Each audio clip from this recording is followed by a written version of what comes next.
En el Hospital Público Santa Aurora, las paredes están cansadas, y el personal también. Faltan manos, sobran turnos, y las noticias hablan de cierres, recortes y reestructuraciones necesarias. Allí trabaja Ana, enfermera de guardia nocturna, que lleva años sosteniendo miedos ajenos mientras aprende a esconder los propios. Una noche de lluvia, ingresa un paciente solo, sin familia, sin mochila, sin nadie. Dice llamarse Ricardo, tiene aspecto de hombre que siempre tuvo el control. Y ahora tiembla al escuchar la palabra biopsia. Cuando lo preparan para un estudio invasivo, el miedo lo desarma. Ana se salta el piloto automático y se queda a su lado. Si quiere, yo le sostengo la mano hasta que pase el miedo. No sabe que ese hombre discreto es el enviado clave del ministerio, que debe decidir si el hospital se cierra, se privatiza o recibe una segunda oportunidad. A partir de ese gesto pequeño, la historia viaja de la camilla a las mesas de decisión, y lo que parecía un hospital más que se cae a pedazos, se convierte en símbolo de algo distinto, un lugar donde el cuidado humano pesa tanto como los números. A veces, un sencillo "yo le sostengo la mano hasta que pase el miedo" es la diferencia entre ser solo un expediente más y convertirse en el corazón que recuerda a todos por qué existe un hospital. El Hospital Santa Aurora llevaba años resistiendo. Resistía a los recortes presupuestarios, a los titulares malintencionados, a las filtraciones de videos que mostraban goteras en los techos y camillas en los pasillos. Resistía a la fuga de profesionales hacia el sector privado, a los medicamentos que llegaban tarde, a las colas en urgencias. Desde afuera, el edificio se veía enorme y algo triste. Bloques de cemento, ventanas con marcos descascarados, un cartel torcido que aún se empeñaba en decir «Salud pública, derecho de todos». Adentro, sin embargo, la historia era otra. Pasillos ruidosos, voces que se mezclaban, camilleros empujando, médicos corriendo, familiares esperando con la mirada clavada en alguna puerta. Era un lugar donde la vida y la muerte se rozaban a diario, donde los números de cama se cruzaban con nombres y apellidos que a veces nadie recordaba. En el turno de noche de la planta de clínica médica, el mundo se volvía más silencioso, más largo, más honesto. Ahí trabajaba Ana. Ana tenía 38 años. El pelo recogido en un moño siempre medio flojo, un par de rizos rebeldes escapando hacia la frente, y unos ojos oscuros que habían visto demasiado para su edad. Tenía las manos marcadas por el jabón y el alcohol, la espalda cansada de tantos pacientes alzados, girados, cambiados de posición, y a pesar de todo, conservaba una capacidad casi misteriosa para mirar a cada persona como si fuera única. No había llegado a enfermería por accidente. De pequeña, su madre la llevaba de la mano al mismo hospital para visitar a su abuela. Recordaba el olor a desinfectante, las sábanas ásperas, el sonido de las máquinas, pero sobre todo recordaba a una enfermera que se inclinó sobre su abuela y antes de pincharla, le dijo: «Respire conmigo, doña Teresa. Yo no me voy de aquí hasta que pase».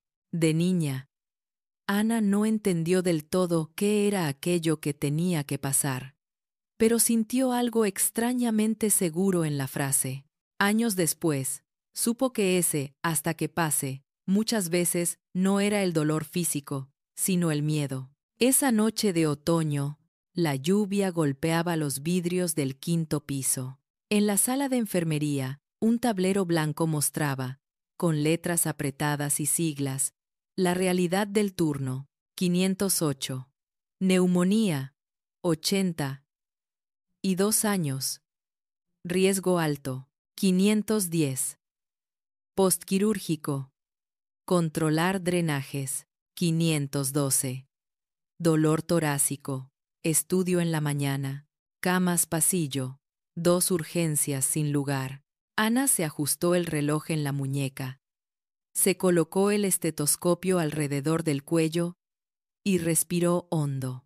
Pasaba algo curioso. Cada vez que se ponía el uniforme, sentía que se colocaba una armadura. No la hacía invencible, pero le recordaba para qué estaba allí.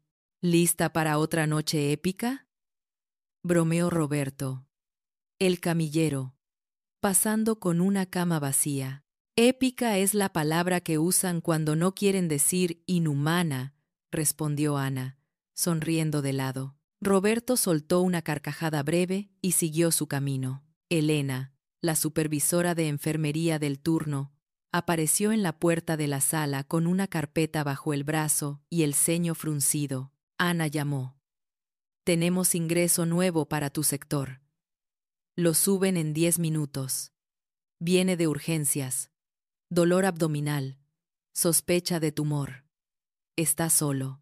Ana sintió ese pequeño pinchazo en el pecho que siempre acompañaba la palabra solo. ¿Sin familia?, preguntó. Nadie, respondió Elena. Documentos en regla, pero ni un teléfono de contacto. En admisión dicen que él mismo dijo que no quería avisar a nadie por ahora. Ana apretó los labios. Habitación 514, añadió la supervisora. Comparte con don Hugo, el de los bronquios. Ana asintió. Voy a preparar la cama, dijo. Entró en la 514 y vio a don Hugo dormido, con la boca entreabierta, el oxígeno apoyado sobre el bigote. La cama de al lado estaba vacía, sábanas recién puestas, almohada aún esponjosa. Abrió la ventana unos centímetros para que entrara algo de aire. Desde allí se veía el patio interior del hospital, un árbol viejo, algunas sillas de plástico, un murciélago que cruzó la noche dibujando una sombra. Pocos minutos después, el sonido metálico de una camilla llegando rompió el silencio. 514, ¿verdad?, preguntó Roberto, asomando la cabeza. Aquí, respondió Ana. Ayudó a transferir al paciente de la camilla a la cama. Era un hombre de unos 50 y largos, tal vez 60. Tenía el cabello entrecano, la barba de varios días, camisa abierta de hospital y una pulsera de identificación ajustada en la muñeca. Su mirada, sin embargo, no coincidía con su aspecto desordenado. Era firme, acostumbrada a observar y evaluar. Buenas noches, saludó Ana. Soy Ana, enfermera de esta planta.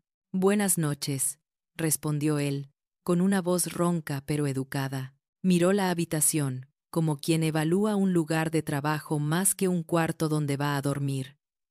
Sus ojos se detuvieron en la pared con humedad, en el fluorescente que parpadeaba, en el perchero cojo. Aquí lo adoramos por su encanto, bromeó Ana. Él sonrió, casi sin querer.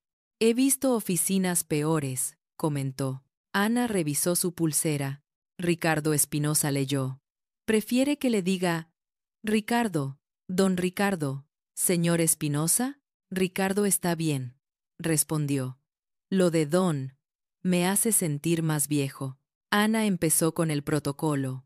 Tomó la presión, midió la saturación de oxígeno, hizo preguntas básicas. ¿Le duele mucho ahora?, preguntó. Molesta, respondió él, señalando el lado derecho del abdomen.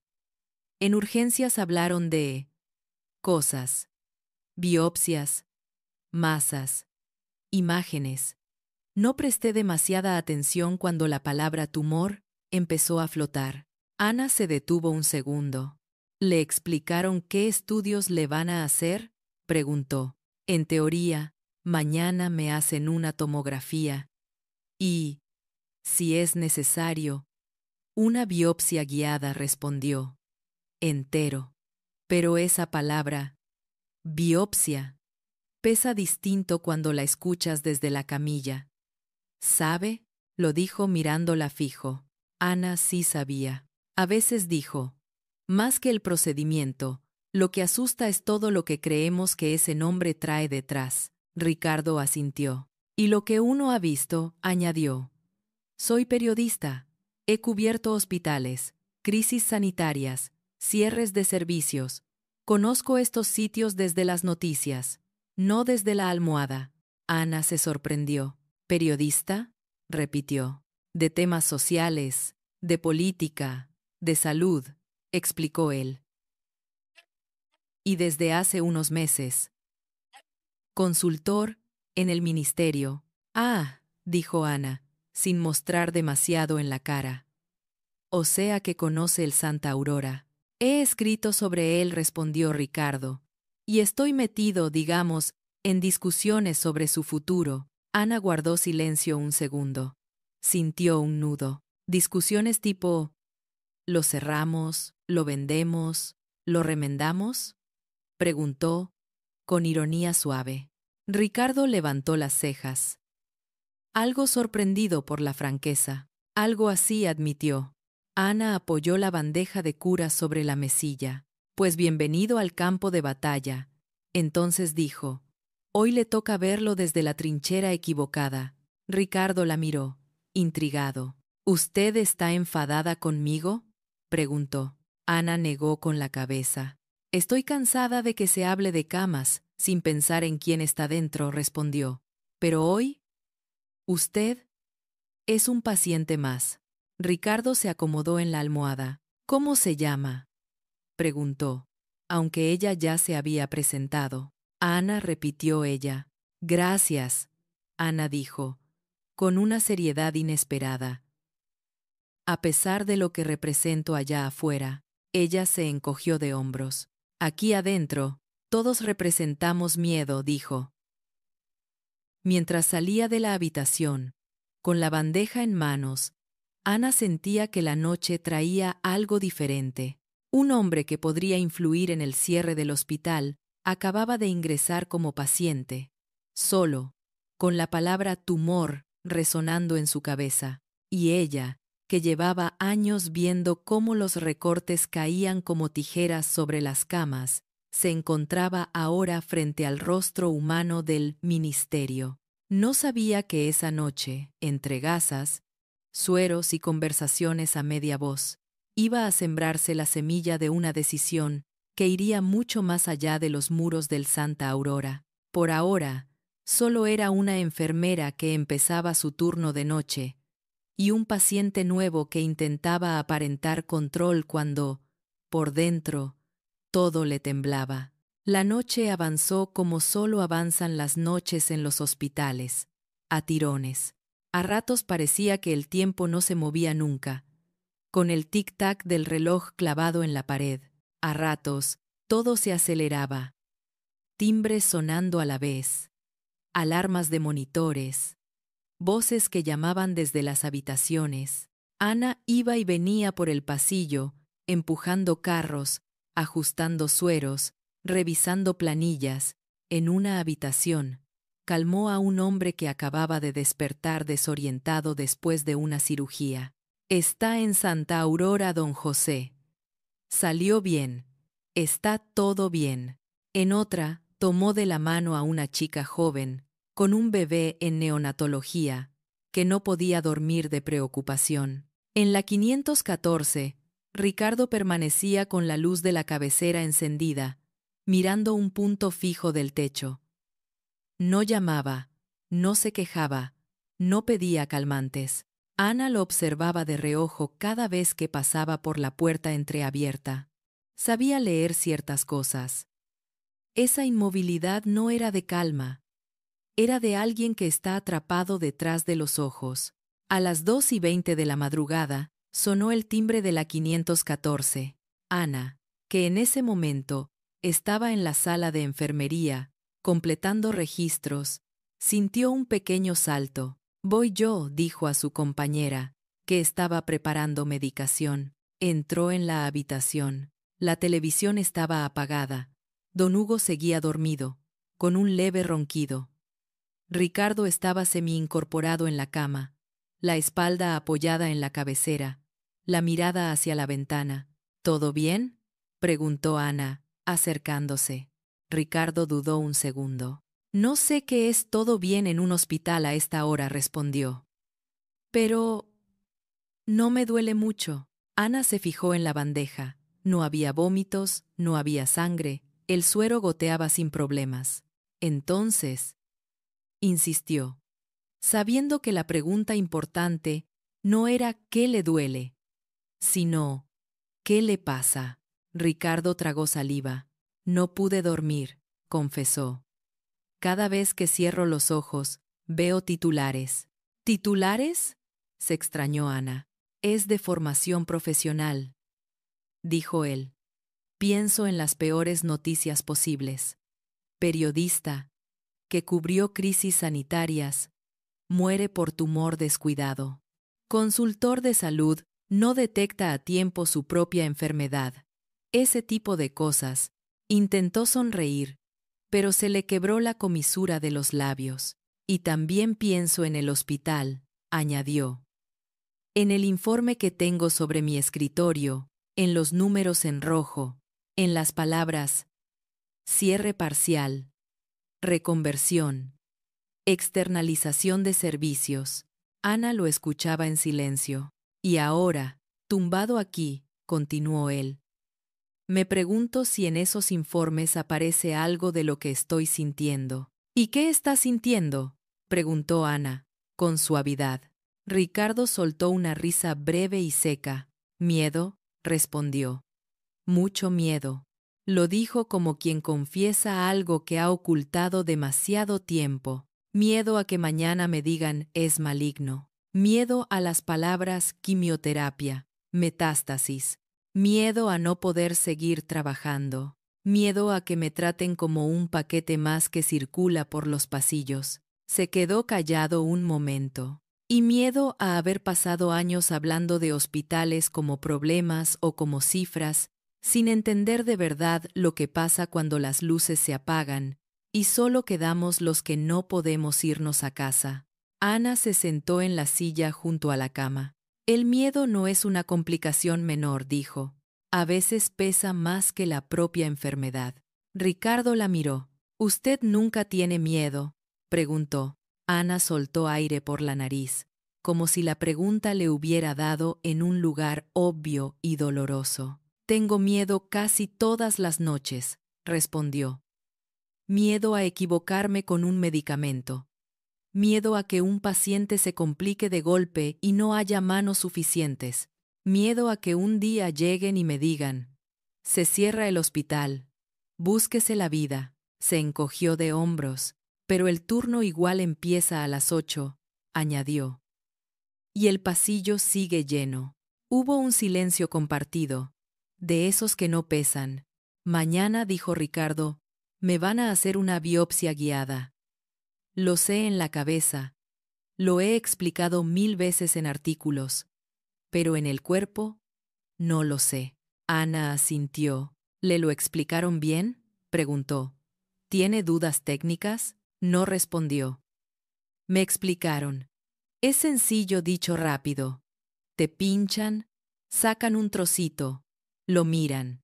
Fin. Y sin embargo, apuntó ella. Y sin embargo, repitió él, cuando pienso en la camilla, en la aguja, en no saber qué van a encontrar, se me encoge algo aquí. Se llevó la mano al pecho. Ana lo miró directamente a los ojos. A veces dijo, lo que más asusta de esos estudios no es el dolor, sino la sensación de estar solo, tirado en una sala fría, con batas, con tubos, con gente que habla en términos técnicos mientras tú te agarras a la sábana. Ricardo respiró hondo. Exacto, dijo. Y una parte de mí, la más arrogante, me dice, no seas ridículo. Has visto cosas peores. Has entrevistado a madres que perdieron hijos, a doctores en guerra. Tú puedes con esto solo. Se llevó la mano a la frente. Pero la parte que se calla cuando estoy en reuniones, añadió. esa parte pequeña. Solo quiere que alguien le diga que no es vergonzoso tener miedo. Ana sintió que algo se alineaba con una certeza antigua. No es vergonzoso, dijo. Vergonzoso es dejar a la gente con miedo sin nadie al lado. Se inclinó un poco hacia él. Le voy a contar algo, añadió. Cuando traemos a alguien a un estudio invasivo, muchas veces viene con esa cara que tiene usted ahora. Y yo, si el tiempo y la locura de la planta me lo permiten, me acerco y le digo, si quiere, yo le sostengo la mano hasta que pase el miedo. Lo dijo con naturalidad, como quien ofrece un vaso de agua. Ricardo parpadeó. ¿Eso hace?, preguntó, con una mezcla de sorpresa y escepticismo. No siempre, admitió ella. A veces estoy corriendo y no llego. A veces el sistema me come. Pero cada vez que puedo, lo hago. Lo miró con sinceridad. No quita el miedo del todo, explicó. Pero lo reparte. Pasa de ser solo suyo a ser un poco de los dos. Y cuando algo que pesa mucho lo cargan entre dos, se siente distinto. Ricardo bajó la mirada hacia sus propias manos. Las tenía sobre la sábana, entrelazadas. Hace años que no dejo que nadie me sostenga la mano, murmuró. Ni siquiera cuando murió mi padre. Ni siquiera cuando tuve pánico en un avión. Siempre pensé que yo podía. Ana sonrió con una ternura sin condescendencia. Tal vez ya le tocaba un descanso de ser el que puede todo, dijo. Hubo un silencio breve. ¿Y si mañana?, empezó Ricardo, pero se quedó sin frase. Ana completó lo que él no podía decir. ¿Y si mañana siente que el miedo es demasiado?, preguntó. Él asintió, agradecido de que ella lo dijera por él. Entonces continuó Ana. Si estoy de guardia, y voy a intentar que sí. Yo bajo con usted a la sala de biopsia. Y hasta donde me dejen estar, me quedo a su lado. Ricardo la miró, incrédulo. Aunque yo sea uno de esos tipos que mañana podría firmar el cierre de este lugar, preguntó, con una honestidad brutal. Ana lo sostuvo con la mirada. Precisamente por eso respondió. Porque quizá, si atraviesa esto acompañado, firme otras cosas.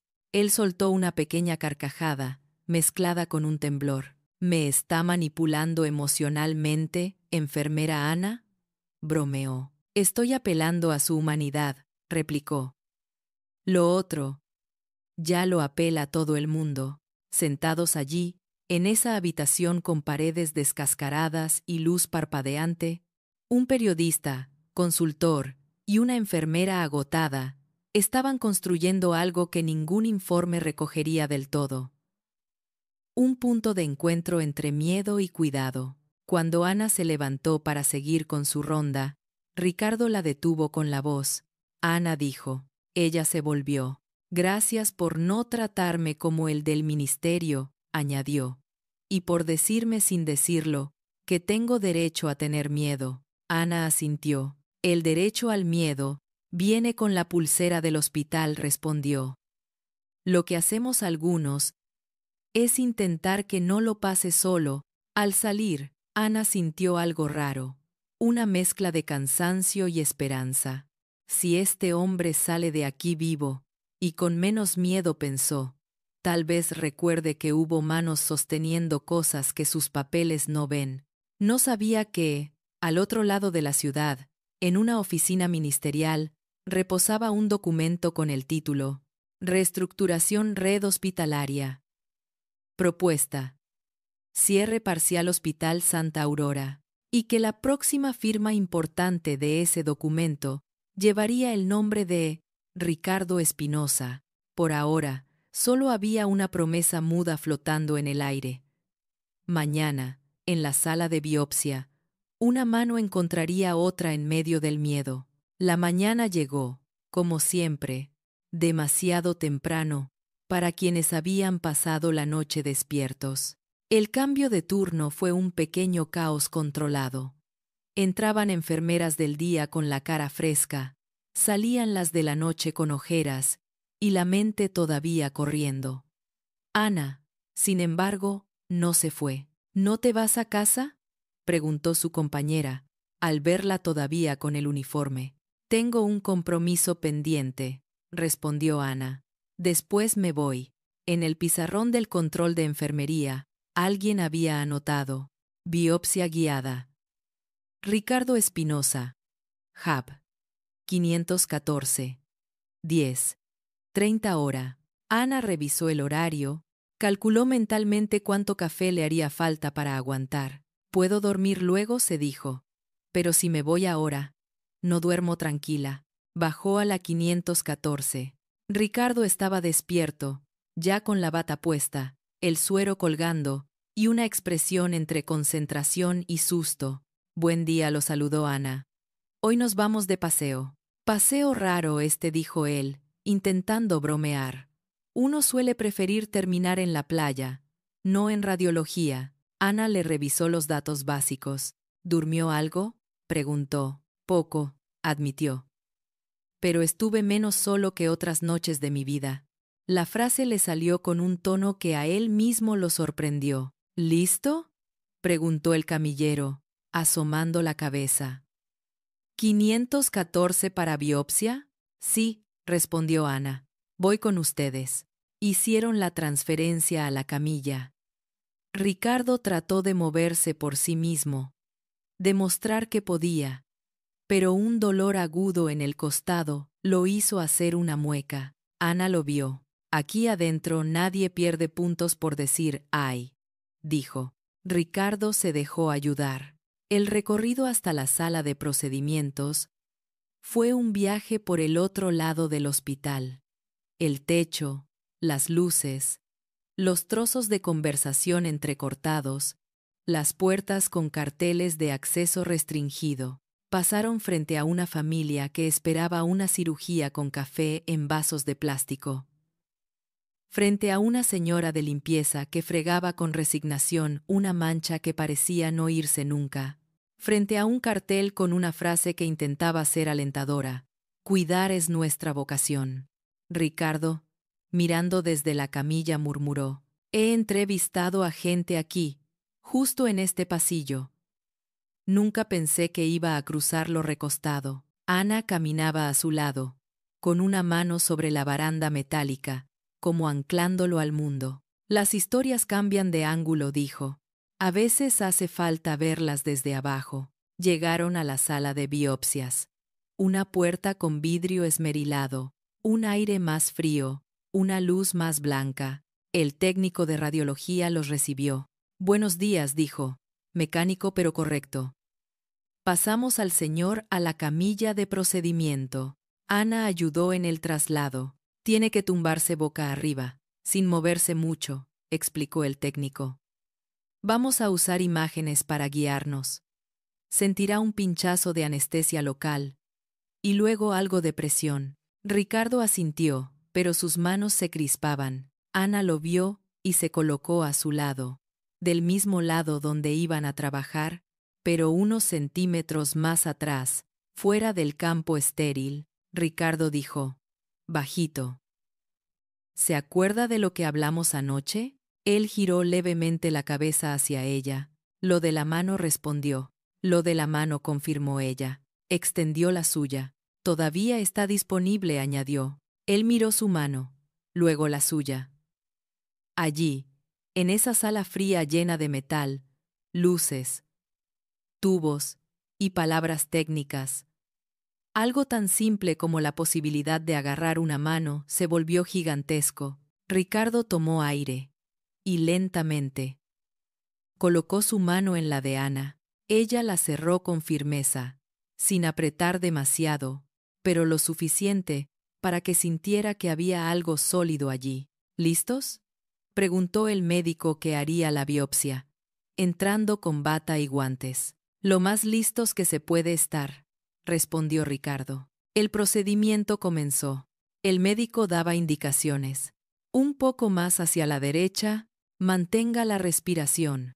Ahora suelte. No se mueva, por favor». El pinchazo de la anestesia dolió menos de lo que Ricardo imaginaba, pero el miedo seguía. Sentía la aguja, el movimiento, la presión. Cada vez que algo se tensaba en su cuerpo, apretaba un poco más la mano de Ana. Ella no se movía, no miraba el reloj, no lo llenaba de frases hechas, no decía, tranquilo, no pasa nada, porque sí pasaba algo. Solo estaba ahí. En un momento, el médico comentó, todo va bien. Ricardo soltó aire. Cuente conmigo. Si quiere, dijo Ana. ¿Contar qué? Preguntó él. Lo que sea, respondió. Hasta 10. Hasta 100. Sus miedos. Sus mejores crónicas. Insultos al ministro. Lo que le ayude. Él se rió, a pesar del momento. Si empiezo a insultar al ministro, no acabamos hoy, bromeó. Tenemos turno hasta las 12, replicó ella. Finalmente, el médico dijo, listo. Ya está. La aguja salió. La presión disminuyó.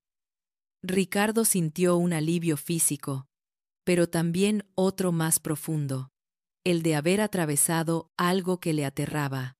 Acompañado, Ana seguía sosteniéndole la mano. ¿Ve? Dijo, suave.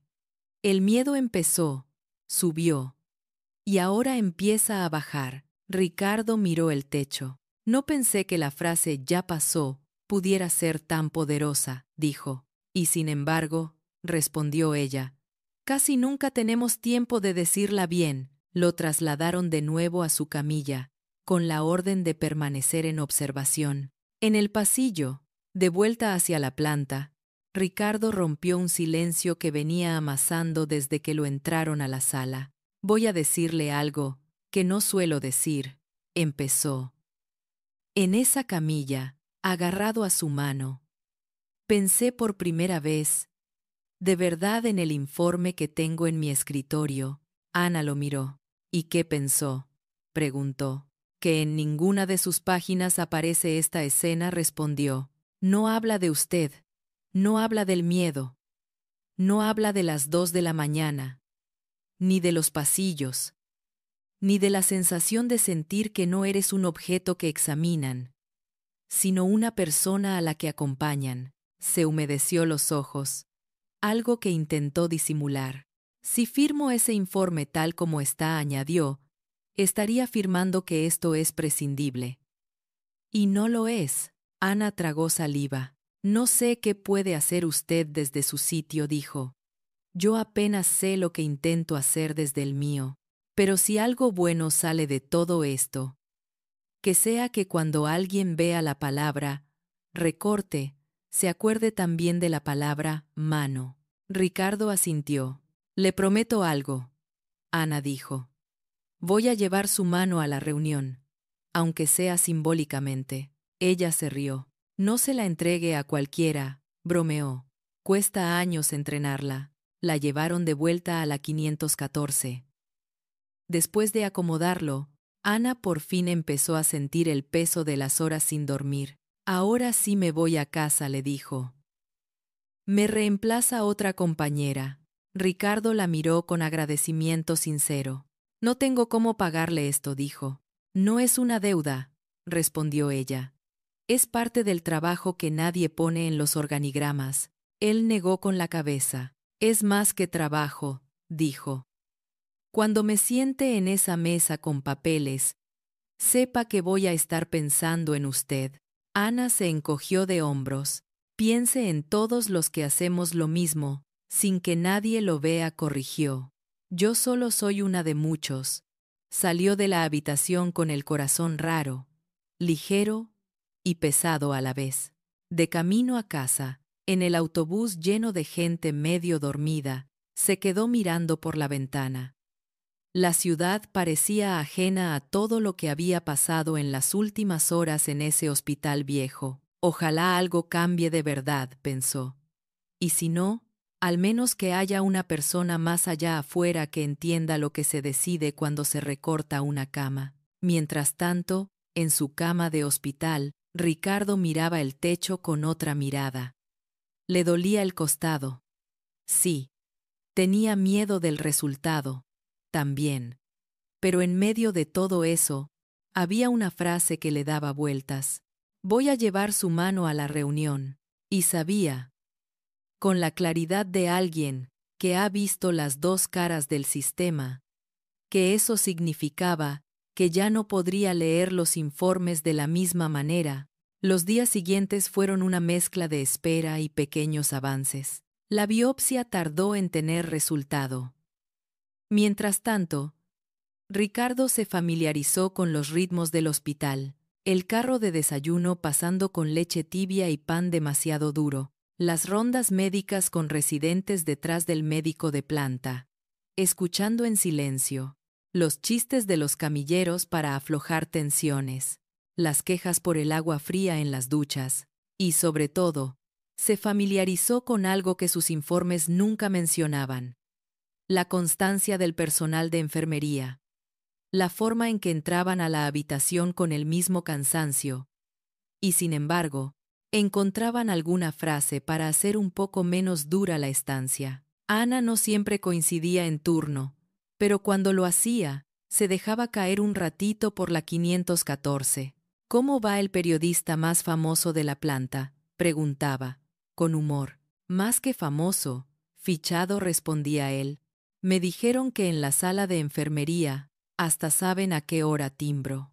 Sabemos quién timbra por miedo y quién timbra por costumbre, bromeaba ella.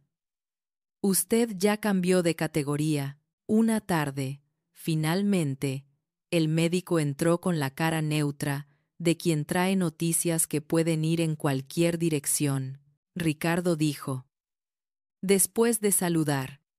Ya tenemos los resultados de la biopsia. El corazón de Ricardo dio un pequeño salto. Ana, desde la puerta, observaba. La lesión es maligna, pero localizada, explicó el médico. Es decir, sí estamos ante un tumor, pero en un estadio inicial y con posibilidades de tratamiento con buena perspectiva. Ricardo asintió, como quien recibe un diagnóstico de algo que ya sospechaba. Pero igual duele. ¿Qué implica eso?, preguntó. Cirugía y, probablemente, un ciclo corto de quimioterapia, respondió el médico. No es sencillo, pero tampoco es el peor escenario. Ricardo se quedó callado unos segundos. ¿Me voy a morir pronto?, preguntó, sin rodeos. El médico sostuvo la mirada. Todos nos vamos a morir, dijo. Pero, si hacemos las cosas bien, no veo por qué tenga que ser pronto. Explicó detalles, fechas posibles, riesgos. Cuando se fue, dejando atrás un silencio espeso, Ana entró despacio. ¿Quiere que vuelva después?, preguntó. Ricardo negó con la cabeza. No respondió. Quédese un momento. Respiró hondo. No es la peor noticia, dijo. Pero tampoco es fácil de digerir. Ana asintió. Sin embargo, está a tiempo de hacer cosas, dijo. Tratamientos, cambios y decisiones. Ricardo la miró. Decisiones, repitió. Esa noche, ya en su casa le habían dado el alta provisional. Mientras planificaban la cirugía, Ricardo se sentó frente al escritorio. Extendida sobre la superficie estaba la carpeta que llevaba semanas esquivando. Reestructuración red hospitalaria, propuesta Hospital Santa Aurora. La había leído antes, desde otro lugar. Esta vez, la leyó con los ojos de alguien que había estado en la 514, con el sonido de los timbres todavía vivo, con la sensación de la mano de Ana en la suya. Cada vez que veía una frase como externalización del servicio de enfermería nocturna, sentía una punzada. Esto no es un gasto, se dijo. Es el cimiento. Empezó a subrayar cosas, a hacer anotaciones al margen. ¿Qué pasa con los pacientes solos de madrugada si se reduce enfermería? ¿Quién sostiene el miedo en procedimientos invasivos si tercerizamos? Las camillas en pasillos no solo son un problema de espacio, son un problema de dignidad. Pensó en otros hospitales que había visitado, en informes que había redactado casi en automático, en discusiones de coffee break donde se hablaba de optimización, sin mirar a los ojos a nadie. Tomó el teléfono y llamó a la jefa de gabinete del ministerio. Mañana, en la reunión de la comisión, no quiero que cierren el punto del Santa Aurora sin mí, dijo. Y necesito que estén también representantes del hospital, sobre todo, enfermería. La jefa se sorprendió. Suele bastar con los directores médicos, respondió ella. Esta vez no, dijo Ricardo. Al día siguiente, la sala de reuniones del ministerio estaba como siempre. Mesa larga, botellas de agua, carpetas alineadas, pantallas listas para mostrar gráficos. Los asistentes habituales se sentaron. Ministros, subsecretarios, técnicos, asesores, pero esa vez había dos caras nuevas. El director del Santa Aurora, y a su lado, con un uniforme prolijo y una carpeta en la mano, Ana. Ella miraba a su alrededor con una mezcla de curiosidad y incredulidad. Nunca había estado en un lugar así. Tranquila, le susurró el director. Recuerde que aquí también hay gente con miedos, solo que los esconden detrás de la corbata. Ricardo llegó unos minutos después. Caminó hasta la cabecera de la mesa, se sentó, abrió su carpeta. Gracias por estar, dijo. Hoy tenemos que hablar del Santa Aurora. Las primeras exposiciones fueron técnicas. Presión en el presupuesto, edificios antiguos, duplicidad de servicios con otros hospitales cercanos, argumentos económicos para justificar una reconversión. Un subsecretario concluyó: nuestra propuesta es cerrar progresivamente el hospital como centro de agudos y convertir parte del edificio en un centro de día. El resto, estudiar una posible concesión para servicios privados. Se hizo un murmullo de aprobación tímida, hasta que Ricardo levantó la mano. Antes de votar nada, dijo. Quiero aportar otra mirada. Encendió la pantalla y en lugar de gráficos, se proyectó una foto. La habitación, 514 de noche, tomada por él con el móvil, con la luz tenue y la silueta de una enfermera sentada junto a la cama de un paciente, sosteniéndole la mano.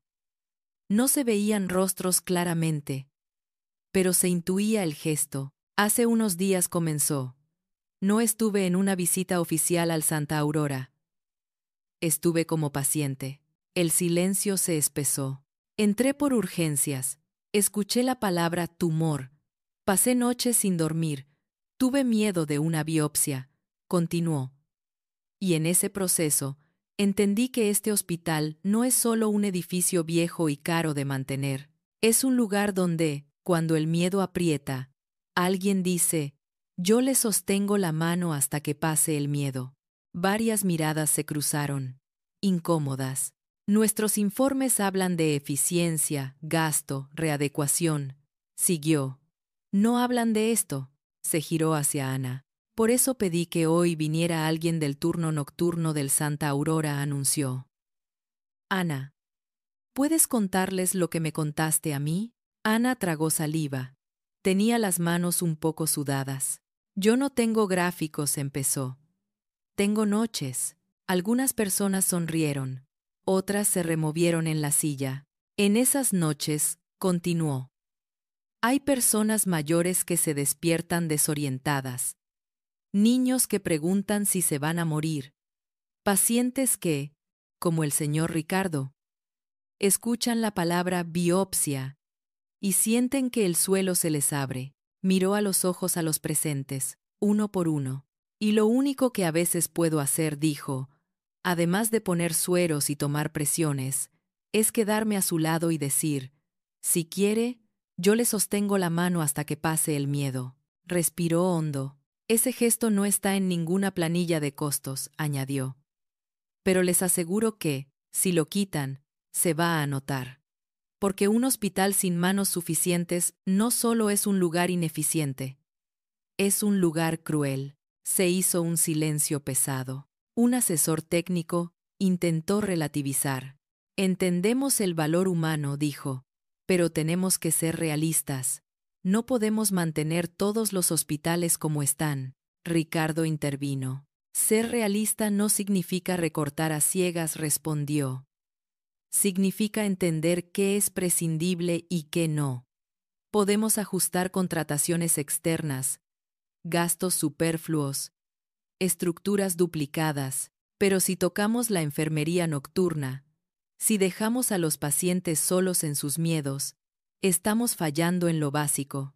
Mostró otra diapositiva. Esta vez, un gráfico simple que él mismo había mandado hacer en los últimos días. En una encuesta rápida realizada a pacientes del Santa Aurora, la pregunta era: ¿sintió que alguien estuvo a su lado cuando tuvo miedo? El antes mostraba un porcentaje relativamente alto, pero en tendencia a la baja. Con pequeños cambios que se habían empezado a implementar, gracias al impulso de Ana y otros, el porcentaje subía. Esto también es un indicador, dijo. No solo el tiempo de espera o el coste por cama. Hubo debate. Algunos seguían defendiendo la reconversión. Otros, quizá tocados por la historia, comenzaron a plantear alternativas. Finalmente, se llegó a una propuesta distinta. El Santa Aurora no se cerraría. Se racionalizarían algunos servicios. Sí, pero se declararía al hospital Centro Piloto de Humanización del Cuidado en Red Pública. En lugar de recortar enfermería, se protegería su dotación, especialmente en turno nocturno. Se invertiría en mejoras básicas de infraestructura, goteras, luces, baños, antes de pensar en grandes obras. El acta recogió esos puntos. Ricardo, al firmarla, sintió que hacía algo coherente por primera vez en mucho tiempo entre lo que escribía y lo que vivía. Después de la reunión, en el pasillo del ministerio, Ana se apoyó en la pared, todavía en shock. No entiendo bien qué acaba de pasar, dijo. Solo vine a contar cómo eran las noches. Ricardo sonrió. Acaba de pasar que una historia se coló en una tabla de Excel, respondió. Y la movió. ¿Cree que de verdad cumplirán lo que firmaron? Preguntó ella. Yo estaré encima para que sí, se comprometió. El tumor me recordó que no tengo todo el tiempo del mundo. No quiero gastarlo avalando cosas en las que no creo. Ana lo miró con una mezcla de respeto y afecto. Hay algo que no le dije, añadió él. Cuando sentí su mano en la sala de biopsia, me vino un pensamiento absurdo a la cabeza. Si sobrevivo, voy a hacer algo con esto. Le tendió la mano, esta vez él a ella. Gracias por obligarme, sin querer, a cumplir esa promesa, dijo. Ana apretó su mano un segundo. Gracias por llevarse el hospital pegado a la piel, respondió. No todos lo hacen. En los meses siguientes, los cambios empezaron a notarse. No fue magia. No se arregló todo. Pero hubo señales. Llegaron fondos para arreglar techos y baños. Se contrató a 2 enfermeras más para la noche. Se iniciaron talleres de comunicación emocional para personal. Se colocaron carteles en las habitaciones con un mensaje sencillo. Y, en paralelo, Ricardo inició su tratamiento. Cuando llegó el día de su cirugía, eligió volver al Santa Aurora. Algunos le sugirieron ir a una clínica privada más equipada. Él se negó. Quiero operarme donde vi lo que es de verdad un hospital, dijo. En el preoperatorio, mientras un residente le tomaba datos, Ana se asomó a la puerta. ¿Otra vez por aquí?, bromeó. No puedo escapar de ti, respondió él. Ni yo de ti, dijo ella. Todos los días en sala de enfermería escucho la palabra ministerio en tono de odio. Y luego, alguien dice, pero el que vino aquí no era tan malo. Rieron los dos. En el momento de ir al quirófano, Ana no pudo acompañarlo hasta dentro. Ahí mandaban otras normas. Pero sí lo llevó hasta la antesala. Esta vez no puedo sostenerle la mano todo el tiempo, le dijo. Pero voy a estar aquí cuando salga. Y yo voy a seguir sosteniendo otras manos, desde donde me toque. respondió él. Se miraron en silencio, sabiendo que esa historia ya no les pertenecía solo a ellos. Había empezado a influir en decisiones, en presupuestos, en protocolos. Todo porque una noche, en una habitación oscura, alguien se atrevió a decir: si quiere, yo le sostengo la mano hasta que pase el miedo. Pasó un año. El Hospital Santa Aurora seguía sin parecer una postal de revista. Las paredes seguían mostrando su edad. Los pasillos seguían llenos. El café seguía siendo malo, pero si uno miraba con atención, había cambios. En la entrada, junto al viejo cartel de Salud Pública, Derecho de Todos, alguien había colgado otro, más sencillo: aquí también cuidamos el miedo. Pregunte. Llame.